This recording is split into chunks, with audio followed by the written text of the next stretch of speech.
எல்லாம் ஒரே ஊர் தானப்பா. ஆமா பாட்டி. நீ எந்த சாமி கும்பிட ஆளுகப்பா? அது வந்து நீ கீழே தெருவா?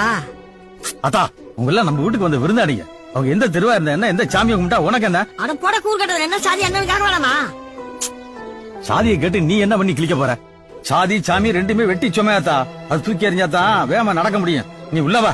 ஆமா, நான் வேகமா நடந்து போய் என்ன கிழிக்க போறேன்? கண்ட கட்சியில போய் சேர்ந்துட்டு சாதி இல்ல சாமி இல்லன்னு சொல்லிட்டு வயசாயிருச்சுல, அது அப்படிதான். பெரியார் அப்படித்தான் சொன்னார். நான் சாதி கூடாது என்று சொன்னேன். ஐயா அப்படி சொல்லாதீர்கள், சாதியை பற்றி சாஸ்திரங்களிலே சொல்லப்பட்டிருக்கிறது என்று சொன்னார்கள். அப்படியா? அப்புறம் சாஸ்திரம் வேண்டாம் என்று சொன்னேன். ஐயா சாஸ்திரம் கூடாது என்று சொல்லாதீர்கள், சாஸ்திரங்களை தந்தது கடவுள் என்று சொன்னார்கள். அப்படியா? அந்த கடவுளை வேண்டாம் போன. இப்படித்தான் நான் கடவுள் இல்லாத கொள்கைக்கு வந்தேன் என்று பெரியார் சொன்னார். ஆக மதங்களின் பேரால் செய்யப்பட்ட அநீதிகளும் அக்கிரமங்களும் தான் கடவுள் இல்லை என்ற தத்துவத்திற்கு மனிதனை இட்டு சென்றது. ஆக கடவுள் மேல அவங்களுக்கு கோபம் இல்லை. பெரியார் கூட வேடிக்கையா சொல்வார், கடவுள் மேலக்கு எனக்கு என்னையா கோபம், நான் அவரை பார்த்தது கூட கிடையாது அப்படின்பாரு.